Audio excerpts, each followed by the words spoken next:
Baik, sebelumnya kakak buka terlebih dahulu ya adik-adik semua. Assalamualaikum warahmatullahi wabarakatuh.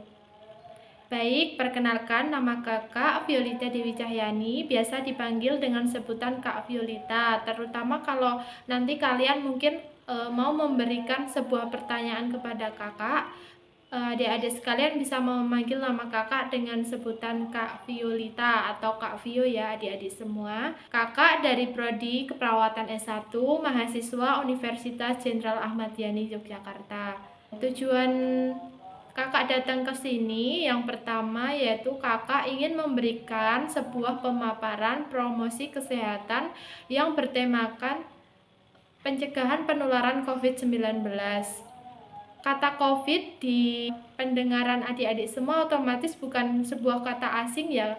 Ya kan adik-adik semua, karena COVID ini sudah adik-adik dengar dan adik-adik bisa merasakan gimana hebatnya wabah COVID yang sudah merebak, yang sudah menimbulkan banyak korban. Nanti mari kita simak di penjelasan kakak selanjutnya, karena di sini kakak harus memberikan pemaparan materi yang pertama dari pengertian COVID itu sendiri apa, tanda dan gejala yang muncul, kemudian cara pencegahan, penularan COVID itu dari apa saja. Sebelumnya di sini adik-adik semua dari kelas berapa ya, kalau kakak boleh tahu? Oh, dari kelas 2. Baik, sebelumnya apakah adik-adik semua sudah mengetahui apa itu pengertian dari COVID-19 ini? Iya, baik adiknya itu yang mengangkat tangan. Apa pengertian dari COVID? Oh, baik, coronavirus disease. Itu masih dalam singkatan dari COVID-19, tapi itu sangat sangat bagus karena adik sudah mau memberikan sebuah masukan kepada pertanyaan kakak. Terima kasih. Bahwa pengertian dari COVID-19 atau COVID-19 adalah penyakit saluran pernafasan yang mematikan yang diakibatkan oleh virus SARS-CoV atau Severe Acute Respiratory Syndrome Coronavirus. Jika imun tubuh kita tidak kebal, maka bisa menyebabkan kematian. Kemudian yang kedua, kakak akan menjelaskan bagaimana cara penularan dari COVID-19 ini. Yang pertama yaitu penyebaran virus corona dapat melalui droplet. Contohnya seseorang yang sedang batuk, bersin, kemudian berbicara hingga bernafas di depan kita, dan kita dan orang lain tersebut tidak menggunakan masker. Yang kedua yaitu penyebaran virus corona melalui udara. Udara belum menjadi faktor pencetus utama bagaimana seseorang itu bisa terkontaminasi virus COVID ini. Kemudian selanjutnya yaitu penyebaran virus corona melalui permukaan yang terkontaminasi, misalnya pintu yang kita sentuh secara bergantian, kemudian keranjang belanja tadi dan lain sebagainya. Kemudian kakak di sini saya akan melanjutkan tanda dan gejala penularan COVID-19 itu apa saja? Apakah di sini adik-adik bisa menyebutkan tanda dan gejala penularan COVID-19 itu apa saja yang mungkin secara rinci aja, mungkin yang adik pernah ketahui atau mungkin adik pernah menjumpai itu seseorang, mungkin tetangga atau mungkin saudara yang pernah terkena COVID? Iya, baik. Apa? Batuk, bersin, sesak nafas. Baik. Baik, terima kasih ya, Dek. Di sini kakak mau menjelaskan secara detail mengenai tanda dan gejala penularan COVID-19 ini. Yang pertama, infeksi COVID-19 dapat menimbulkan gejala ringan, sedang, ataupun gejala berat. Gejala umum yang pernah kakak tahu dari orang terkontaminasinya COVID-19 ini salah satunya adalah suhu tinggi di atas 37,0 derajat Celcius dan pasien itu sesak nafas ya. Tapi bukan berarti dalam artian orang yang suhunya tinggi itu terus COVID, itu enggak ya, karena bisa saja karena mungkin faktor cuaca yang mengakibatkan orang itu bisa hipertermi atau mungkin karena aktivitas fisik yang berlebihan. Jadi masih banyak tanda dan gejala yang muncul yang berkaitan dengan orang itu bisa benar-benar terdiagnosa COVID-19. Yang pertama yaitu sindrom klinis menurut PDPI. Yang pertama yaitu tidak berkomplikasi. Kondisi ini merupakan kondisi terringan. Gejala yang muncul berupa gejala yang tidak spesifik. Gejala utama tetap muncul seperti demam suhu di atas 37,0 derajat Celcius, kemudian batuk seperti yang adik tadi sebutkan, nyeri tenggorokan, kongesti hidung, malais, sakit kepala, dan nyeri otot. Itu salah satu dari tanda gejala ringan pneumonia ringan. Apa sih pneumonia itu? Pneumonia adalah peradangan pada paru-paru yang disebabkan oleh infeksi, dan pneumonia ini terbagi menjadi dua fase, yaitu pneumonia ringan, yang kedua pneumonia berat. Di sini kakak mau menjelaskan dari pneumonia ringan itu terlebih dahulu. Mungkin gejala utama dapat muncul seperti demam, batuk, dan sesak. Untuk gejala pneumonia ringan ini masih seperti gejala yang tidak berkomplikasi, yaitu seperti gejala ringan awal tadi ya, yang sudah kakak sebutkan. Pada anak-anak dengan pneumonia tidak berat ditandai dengan batuk atau susah bernafas. Kemudian pneumonia berat pada pasien dewasa, gejala yang akan muncul diantaranya demam atau curiga infeksi. Saluran nafas, tanda yang muncul yaitu takipnea.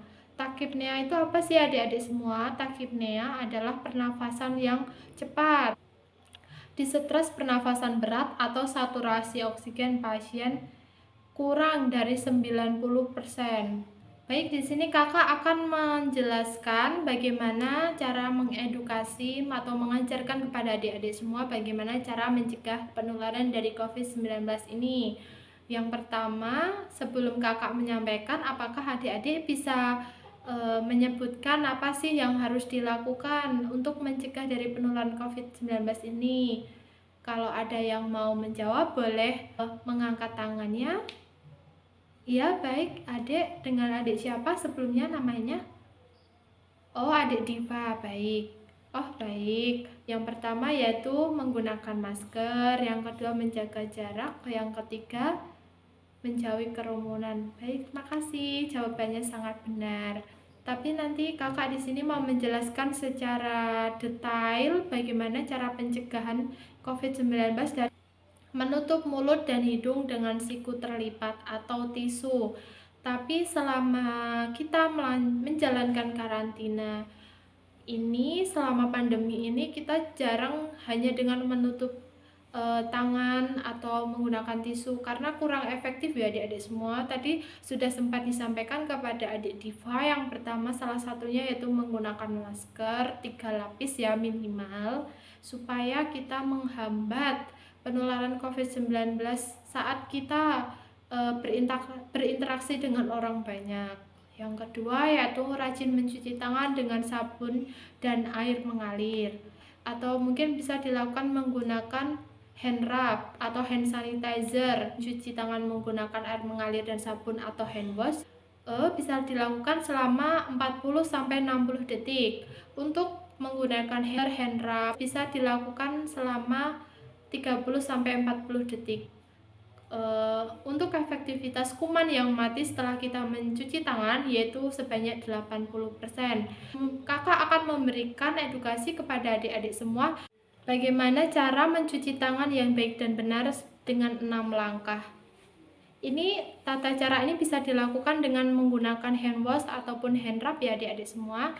Yang pertama, ini kakak udah nggak memakai perhiasan, nggak memakai gelang. Jadi kalau kita mau mencuci tangan lebih efektif, perhiasan ataupun gelang yang kita kenakan dilepas terlebih dahulu. Kemudian mengambil sabun ataupun mengambil hand sanitizer, usapkan di telapak tangan. Setiap satu gerakan dilakukan selama 4 kali hitungan ya. Kita mulai. Baik, adik-adik semua bisa menirukan langkah kakak setelah kakak ya. Tolong diperhatikan. 1, 2, 3, 4. Setelah itu dilanjutkan di punggung jari. 1, 2, 3, 4. 1, 2, 3, 4. Kemudian di bagian sela-sela jari kita. 1, 2, 3, 4. Kemudian posisi tangan kita seperti mengunci. Ini dilakukan 1 kali tahapan saja, tapi dengan 4 kali hitungan karena posisi ibu jari kita sudah bersentuhan untuk menggosok punggung tangan kanan maupun tangan kiri.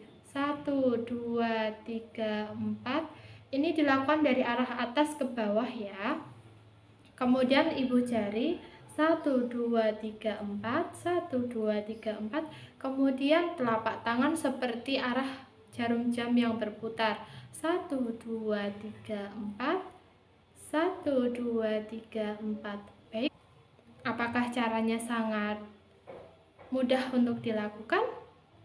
Iya, mudah. Baik. Kalau mudah harus diterapkan di lingkungan adik-adik kalian semua, walaupun adik-adik kalian di mana berada dan kapan saja saat mencuci tangan itu bisa diterapkan ya adik-adik. Yang ketiga, membersihkan permukaan-permukaan yang harus dibersihkan seperti pegangan kunci tangan, kemudian meja, kursi, dan lain sebagainya. Adik-adik semua bisa dengan mengonsumsi sayuran dan vitamin ataupun buah-buahan yang mengandung banyak vitamin yang bertujuan untuk meningkatkan imun tubuh ataupun kekebalan tubuh adik-adik kalian semua. Kemudian adik dalam waktu pagi hari nih dari jam 7 sampai jam 10 pagi adik bisa melakukan berjemur, kemudian tidak menggunakan alat makan secara bergantian. Kita harus menjalankan protokol kesehatan, terutama prokes yang telah ditetapkan oleh pemerintah itu sifatnya wajib ya adik-adik, seperti memakai masker, menjaga jarak, menjauhi kerumunan. 3M, 3M yang harus diterapkan dalam kehidupan kita supaya kita dan orang lain bisa dalam keadaan sehat. Baik, terima kasih. Adik-adik di sini sudah bisa memperhatikan pemaparan materi yang telah kakak sampaikan. Walaupun kakak menyampaikan mungkin masih ada kata yang kurang berkenan di hati adik-adik kalian semua, atau mungkin materi yang terlalu banyak kakak sampaikan. Karena penyampaian materi sudah selesai dan adik-adik tadi ada yang sudah memberikan masukan mengenai pertanyaan yang sudah kakak berikan. Terima kasih atas masukannya. Semoga materi yang kakak sampaikan ini bermanfaat buat adik-adik semua. Terima kasih waktunya dan wassalamualaikum warahmatullahi wabarakatuh.